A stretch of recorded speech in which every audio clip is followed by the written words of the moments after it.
Hello friends, welcome in our channel. मैं हूं आपका दोस्त गोविंद शर्मा।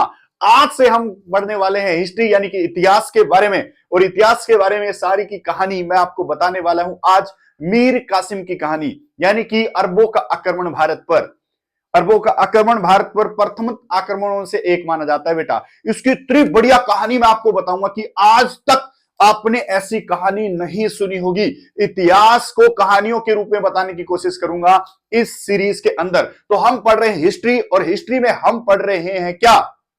अरबों का आक्रमण। यानी कि हम पढ़ रहे हैं मोहम्मद बिन कासिम, कैसे कैसे रणनीति बनती है और कैसे मोहम्मद बिन कासिम भारत के एक बड़े शक्तिशाली राजा दाहिर को हराता है। वो क्या कारण रहे दाहिर के कि वो हार जाता है और मर जाता है। उसकी पत्नी जो होती है वो जोहर व्रत प्रथा कर लेती है, और साथ साथ उसकी दूसरी पत्नी को कैद कर मोहम्मद बिन कासिम कैसे ईरान लेकर जाता है अपने साथ। और उसकी कौन सी दो बेटियां थी जिनको मोहम्मद बिन कासिम अपने साथ लेकर जाता है और खलीफा को भेंट करता है, और कैसे इसी षड्यंत्र में वो फंस जाता है, इसकी जानकारी मैं इसी वीडियो में आपको देने वाला हूं। तो चलते हैं भारत पर। अरबों का आक्रमण। तो सबसे पहले सर्वप्रथम आक्रमण कहां किया था अरबों ने? तो सर्वप्रथम अरबों ने आक्रमण किया था बेटा, वो सर्वप्रथम अरबों ने आक्रमण सिंध प्रांत पर किया था। सिंध बेटा फिलहाल पाकिस्तान के अंदर है।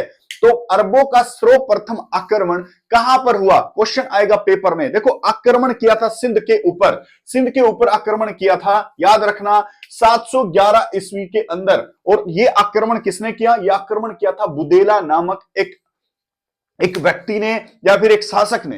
अब अरबों के अंदर एक ताइफ नामक जगह है, और वहां पर क्या है? वहां पर था बेटा खलीफाओं का राज। खलीफा क्या होते हैं?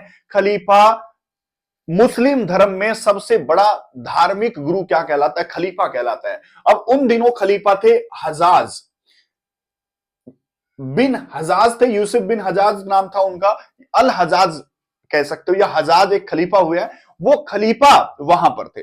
अब देखो, भारत और पाकिस्तान, ध्यान से सुनना मेरी बात, एक मैप पर आप गौर डालें। ये आज का भारत है, यहां श्रीलंका है, यहां श्रीलंका है, और यहां पर अरब है, यहां पर अरब है, और बीच में अरब सागर पड़ता है, अरब सागर, और यहां पर सिंध है, यहां पर सिंध है। ध्यान से सुनो, यहां पर सिंध है। अब ध्यान से सुनना, जो जहाज श्रीलंका से अरब जाएंगे, क्या वो अरब सागर से होते हुए जाएंगे? बोलो हाँ, यस सर, अरब सागर से होते हुए जाएंगे। अब क्या हुआ, जो हजाज खलीफा था, इसके कुछ जहाज थे, जो व्यापारिक संबंध इनके हुआ करते थे श्रीलंका के साथ, कुछ इसके जहाज आ रहे थे अरब सागर होते होते होते होते होते कहां पर? अरब में आ रहे थे। बीच में पड़ता है सिंध का इलाका। वो अरब सागर में चोरी हो गए जहाज, वो जहाज अरब सागर में चोरी हो गए। अब वो चोरी तो हुए, तो सिंध पर किसका कब्जा है? सिंध पर बेटा दाहिर का कब्जा है, दाहिर का, राजा दाहिर का कब्जा है सिंध पर। तो हिजाज ने दाहिर को संदेशा भेजा कि हमारे ऐसे ऐसे जहाज हैं, वो गायब हो गए, आप हमारी मदद कीजिए। तो दाहिर ने बोला, कोई रिस्पॉन्स ही नहीं दिया।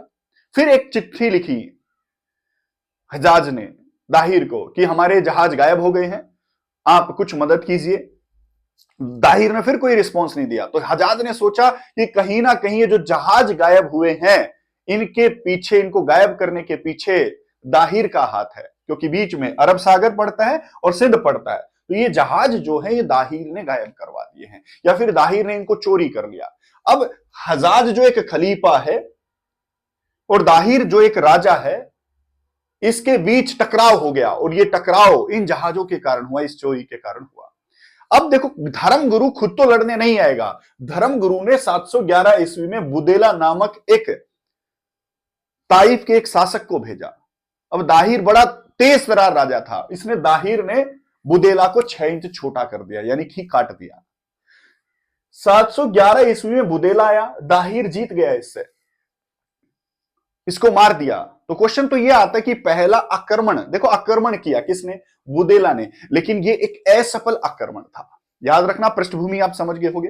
अब बुदेला मर गया, और बुदेला का भाई था अब्बू देला। अब्बू देला अपने भाई की मौत का बदला लेने आता है, तगड़ तगड़ तगड़ तगड़ घोड़ों पे आता है, और आते ही दाहिर इसकी भी गर्दन काटकर इसको 6 इंच छोटा कर देता है, यानी कि बुदेला भी मारा जाता है। उसके बाद हजाज जो है ताइफ के राजा के पास जाता है। ताइफ का एक शासक है जिसका नाम है यूसुफ बिन कासिम। इसके पास जाता है और कहता है कि भाई ऐसा ऐसे हो गया, 2 बंदे तो मारे जा चुके हैं, आप मेरे साथ आएंगे क्या? यूसुफ बोलता है कि चाचा मैं नहीं आ रहा। क्यों नहीं आ रहा? 2 बंदे मारे जा चुके हैं, मैं बलि का बकरा नहीं बनूंगा, मैं तुम्हारी बातों में नहीं आऊंगा। लेकिन एक छोटा सा बच्चा जो यूसुफ बिन कासिम ने तो मना कर दिया हजाज खलीफा को कि मैं नहीं जा रहा। लेकिन यूसुफ बिन कासिम का एक बच्चा है, एक बेटा है जिसका नाम है मोहम्मद बिन कासिम, बड़ा तेज तरार बच्चा है, 15-16 साल का उन दिनों। बच्चा बोलता है चाचा मैं जाऊंगा। भाई तू कैसे जाएगा? बोला मैं जाऊंगा, मेरे पास रणनीति है। क्या रणनीति है जरा बताना? मेरे पास ये रणनीति है कि जो बुदेला हारा और अबूदेला हारा उसके कुछ कारण हैं। बताओ क्या कारण है? कि अरब क्षेत्र तो रेत का क्षेत्र है, रेत का क्षेत्र है, यानी कि हमारी जो सेना है उसको लड़ने का अभ्यास है किस जगह पर? रेतीली वाली जगह पर लड़ने का अभ्यास है। लेकिन सिंध वाला इलाका तो सिंधु नदी का इलाका है, वहां पर तो क्या है? वहां पर तो पानी है और सतल क्षेत्र है, घाटियां हैं, हम वहां नहीं लड़ सकते, हमारी सेना वहां नहीं लड़ सकती, इसलिए दाहिर हमारे ऊपर हावी होता है। अब क्या हुआ कि ये बात समझ में आ गई हजाज को कि ये लड़का बहुत शानदार बोल रहा है। तो क्या किया, इस लड़के को वैसे भेजा। इस लड़के ने पानी युद्ध अभ्यास करवाया अपने सेनाओं को और सतल घाटी युद्ध अभ्यास कराया अपनी सेनाओं को।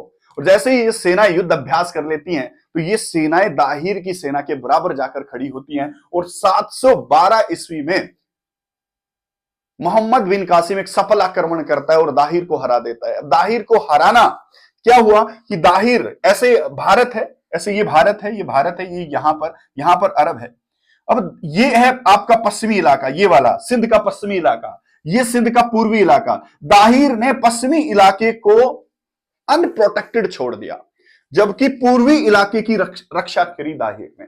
दाहिर ने पूर्वी इलाके की रक्षा की जबकि पश्चिमी इलाके को छोड़ दिया। इसीलिए इसी तरफ से तो सेना आ रही थी और इसी इलाके को आपने खुला छोड़ दिया, यानी कि आप अपनी बर्बादी को नौता दे रहे थे।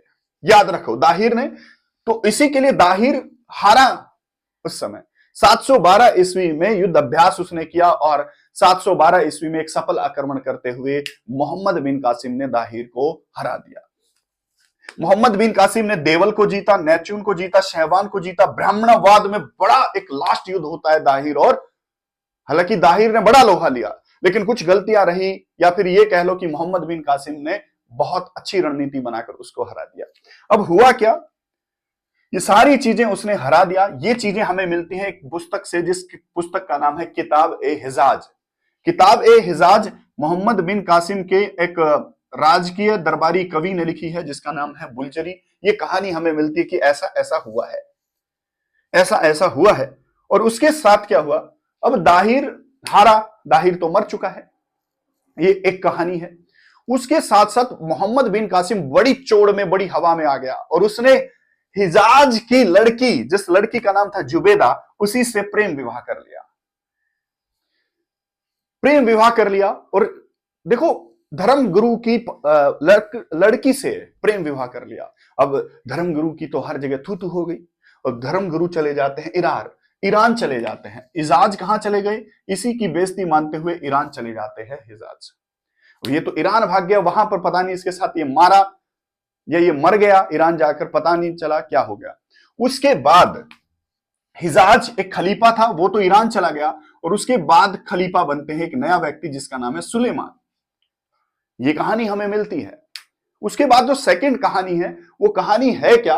वो कहानी हमें मिलती है एक पुस्तक जिसका नाम है चचनामा, जो कि 1216 ईस्वी में लिखी गई है और ये काजी इस्माइल ने लिखी है। तो एक कहानी हमें मिलती है काजी इस्माइल से की पुस्तक जिसका नाम है चचनामा, जो कि 1216 में लिखी गई है। इससे क्या कहानी मिलती है वो मैं आपको बता देता हूं, ध्यान से सुनो। कि जब दाहिर मारा गया तो इसकी एक पत्नी ने तो जोहर कर लिया और इसकी दूसरी पत्नी थी जिसका नाम था लाडो देवी। जब दाहिर मोहम्मद बिन कासिम ने मार दिया तो इसकी एक पत्नी ने, दाहिर की एक पत्नी जोहर वर्त कथा से अपना, प्रथा से अपना क्या कर लिया, जीवन दे दिया। जोहर वर्त प्रथा क्या होती है कि आग में अगर राजा मर जाएगा तो रानी आग में सती हो जाती है, ये एक जोहर प्रथा है। अब दूसरी रानी बसती है लाडो देवी उसको मोहम्मद बिन कासिम अपने कब्जे में लेता है और उसको बाद में छोड़ देता है। और दाहिर की दो पुत्री थी, जिसका नाम था, एक का नाम था सूर्य देवी और एक का नाम था परमला देवी। इन दोनों को कब्जे में ले लेता है और अपने साथ लेकर जाता है अरब। और जैसे ही अरब लेकर जाता है तो इसको खबर मिलती है कि हजाज तो मर चुका वहां। हजाज जो इससे नाराज था वो तो मर चुका।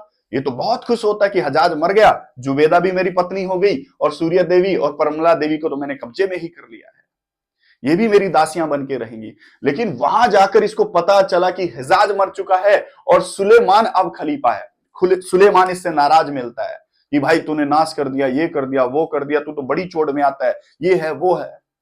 इसने क्या किया, मोहम्मद बिन कासिम ने सुलेमान को खुश करने के लिए सूर्य देवी और परमला देवी को उसको भेंट कर दिया। अब सुलेमान बिल्कुल खुश, उसको दो लड़कियां प्राप्त हुई और बहुत सारा धन भी उसको दिया गया सुलेमान को। लेकिन लड़कियां गेम खेल देती है। लड़कियां सूर्य देवी और परमला देवी, जो सुलेमान को भेंट किया गया था, एक गेम खेल देती है मोहम्मद बिन कासिम के खिलाफ कि सुलेमान साहब, हम तो आपकी दासियां हैं, लेकिन जो भेंट आपको दी गई है वो भेंट पहले ही प्रयोग की जा चुकी है। यानी कि हमारे साथ मोहम्मद बिन कासिम ने पहले ही दुष्व्यवहार कर रखा है। और इस बात से सुलेमान नाराज होता है। वो दाहिर को बुलाता है कि दाहिर इधर आ, तू मेरे को जो भेंट दे रहा वो बिल्कुल नापाक है। अब इस भेंट को पाकर सुलेमान बड़ा नाराज होता है और वो बुलाता है मोहम्मद बिन कासिम को। और मोहम्मद बिन कासिम जैसे ही आता है तो उसको दे थप्पड़ बहुत मारता है और बोलता है कि ऐसी भेंट देते हैं, अच्छी भेंट लेकर आ। बोला अच्छी भेंट तो है नहीं सर, और उसको मरवा डालता है। मोहम्मद बिन कासिम को सुलेमान मरवाता है और जिंदा ही बैल की खाल में लिपटा कर मार देता है। ऐसी कहानी हमें चचनामा में मिलती है। और बाद में पता लगता है सुलेमान को कि लड़कियां तो झूठ बोल रही थी, मैंने ऐसे ही मोहम्मद बिन कासिम को मार दिया।